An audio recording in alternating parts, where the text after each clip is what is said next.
Okay, that's credits. We did it. Whew. All right.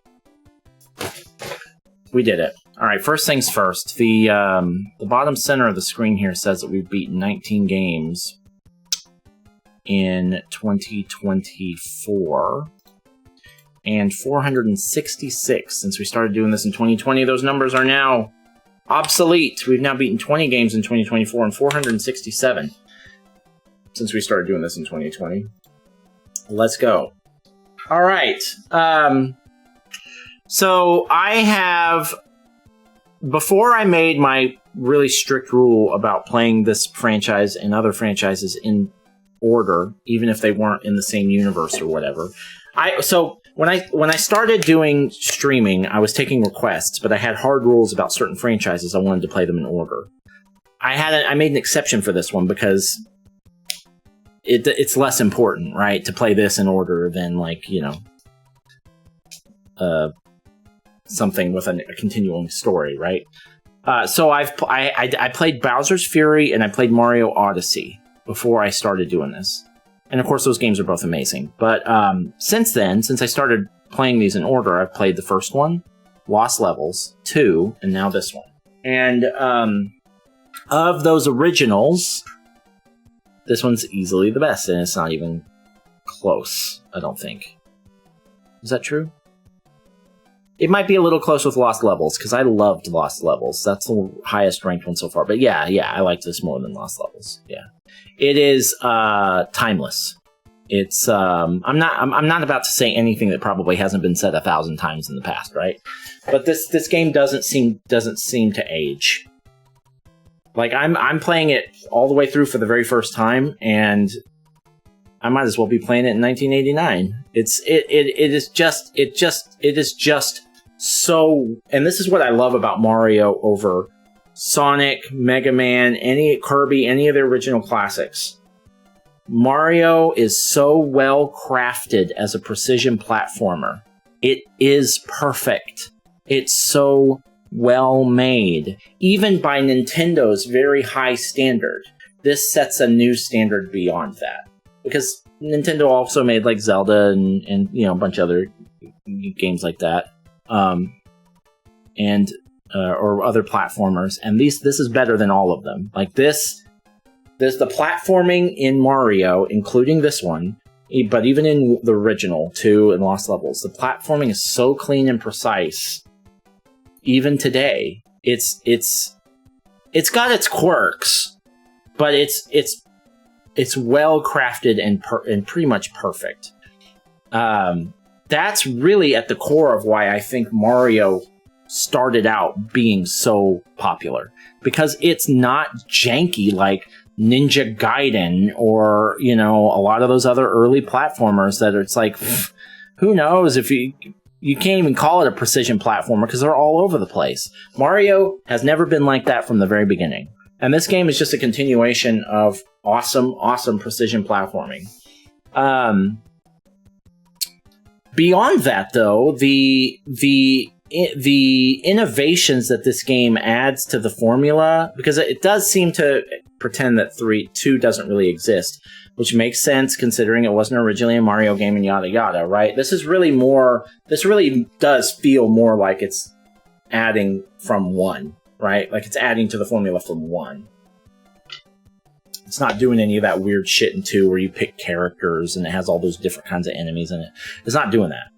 It's just, it's a continuation on 1, but it is so much better. It innovates in so many ways. It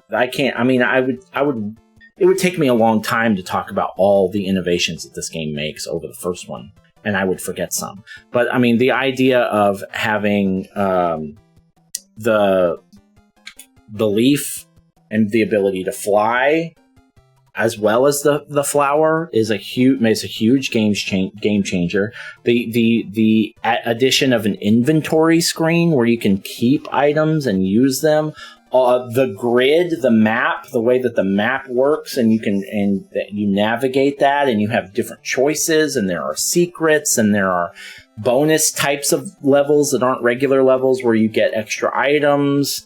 And all that is amazing. All the new creatures and level types and traversal methods in this it is amazing that this game is only, I think it's 2 years newer than the original Mario.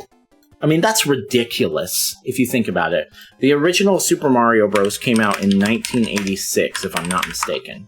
This game came out in 1988 in Japan. Those games and they came out on the same system. This is very impressive for a Nintendo game. Those games are 1985, I'm sorry. The original is 1985, this is 1988. Those games are a universe apart as far as the improvements that have been made to the genre since then. And this isn't even like super late in the Nintendo's life cycle. 1988 is still fairly early. The Super Nintendo come out until what, 91, I think? You know, so it is incredible. And I was talking about this while I was playing the game. The fact that I've heard a lot of stories about how people that programmed games for the Nintendo had to be very careful because there was only so much processing power, and you could only put a certain number of pixels in a certain number of spots. You could only calculate up to certain numbers and things like that. Considering all of those parameters that were in place, all of those obstacles, to be able to come out with something like this that is essentially a perfect game and so gorgeous, the art style is so unique, or it was. Now it's it's like, this is like the Beatles of video games. I'm a huge Beatles fan, right? I would have a argument with anyone over whether anyone that tells me that they're not the best band of all time is in for a fucking rough time, because I've got so many reasons that they are. And that's what this is. I mean, it is. I've heard a lot of people say this is the best video game of all time, and looking at it, objectively, I would disagree, because if you're not taking in influence and stuff like that, and not taking, I'm one of those people that thinks that the best video games of all time have come out in the last 10 years, just because of the technical improvements and the abilities of voice acting and just the technical stuff and the storytelling that we can do in video games now. But if you do take into account the idea of innovation, influence, importance in the genre, it's hard to make an argument against Super Mario Bros. 3. And now that I've played it all the way through, it's very easy to see that. How can a game that came out 3 years after Super Mario Brothers, which was already an amazing game, by the way, go so much farther and add so much depth and complexity compared to the first game without adding any chaos or jank? I mean, it's amazing that they were able to incorporate all of these new elements into the formula and not create something that was at least partially broken, because everybody else was doing that. Everybody else that was making a Nintendo game in 1988 was either making very basic games or they were breaking something. Somehow, the quality control at Nintendo managed to put this through its paces in a very short amount of time and come out with a product that is pristine. It really is like, you hear these stories about people coming up with these amazing inventions like the atom bomb in their, or not, atom bomb's a bad example, but they come up with these certain inventions like in their basements. I mean, this game is like Iron Man making the suit in a cave.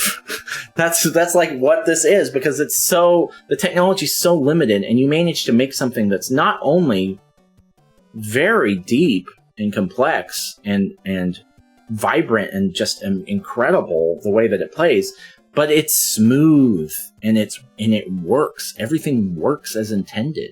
There's only one part of this game that really annoyed me, and it was one of the castles in the 8th world, where it's one of those things where it's like, hey, what door do you have to go in? You got to try every door before you figure out how to get through. That's annoying to me, but it's not because it doesn't work properly. It's working as intended. It's just, I don't like being confused by those kinds of levels. I like knowing, I don't mind something being difficult, but I don't like it when it's like, oh, you got a lot of trial and error. You know, that's just not for me. But that's the only thing about this game that I didn't like, and I have to admit that even that thing isn't objectively bad. it just kind of gave me a hard time. That's all. So, if I'm trying to think of a critique for this game, I shouldn't even try. Because there are none. I would be interested to hear what an argument is against the perfection of this game. It is perfect. And I recognize I'm gushing a little bit, but you need to understand two things about me. Number one, I don't really care for retro games that much. I'm not one of those people that thinks retro games are better. I've already said that. And the second thing is that it is specifically Mario. I don't feel this way about Sonic at all. I don't feel this way about Mega Man. I don't feel this way about Kirby. I don't feel this way about Zelda even. Specifically Mario is fucking king. Mario is king when it comes to retro platformers. Nobody's ever done it better, as far as I've ever known, or seen. And nobody probably ever will. And from what I haven't played the other one, I've never touched Mario 64. Like I was saying earlier in the video, I've played like the demo of Mario World back when it was in the stores. So I've seen what the first world looks like, but I haven't played much of that or any of the other ones, except for Odyssey and what was the other one? Bowser's Fury. And what I have heard is that all of those games are the same way. They are pristine. They are perfect. They are Mario games. And I have found, and this wasn't true before I started doing this, but now that I'm playing these games in order, I am becoming a huge Mario fan, like I am a Beatles fan. Like, I just feel like anyone that thinks that Mario isn't, if anyone were to come up to me and tell me that Sonic was better than Mario, I would slap them in their face. Because it's just a preposterous argument. At least up to this point, I've played Sonic 1, 2, and CD, and none of them are anything like a Mario game. Any of them. None of them. They're garbage compared to Mario. I can't speak to the later stuff, but so far, and that's a later generation. Sonic makes a mistake that this game could have made, where it adds some complexity, it adds all these different things, it gives you all these new elements, but it's messy. It's not perfect. It's chaotic. It's a little janky sometimes. It's not a well-oiled machine. This is a well-oiled machine that also happens to be incredibly complex. That is so hard to do. There just aren't a lot of games. There aren't any games like this one, So, all right, I'll shut up. But what a wonderful experience to finally be able to play all the way through Super Mario Brothers 3 at 40 years old. I've been wanting to do this my whole life, But it's I won't get into it now. But I just never could play video games that way, and so now that I'm finally doing that, this was on the top of my one of the games that I've been wanting to play almost more than any other game, and I'm so glad that I finally did, and I'm really looking forward to the next Mario games. I'm playing them in order, every game featuring Mario, so I think next is Super Mario Land if I can figure out a way to get it. But I'm so happy that I finally got to play through this game. It is a perfect game. It is a perfect game. All right. That's it. Now, this is normally the part of the video where I would say, well, Super Mario Brothers 3, it's been fun, but we're now going to delete you from our console and never play you again. But we're playing on the Switch emulator, so we're not going to delete it. So we will just say, Super Mario Brothers 3, it has been fun. Thank you for being amazing. And we'll probably never play you again, right? Yeah, that's what I always say. All right. Goodbye. I love you. I love you, Mario.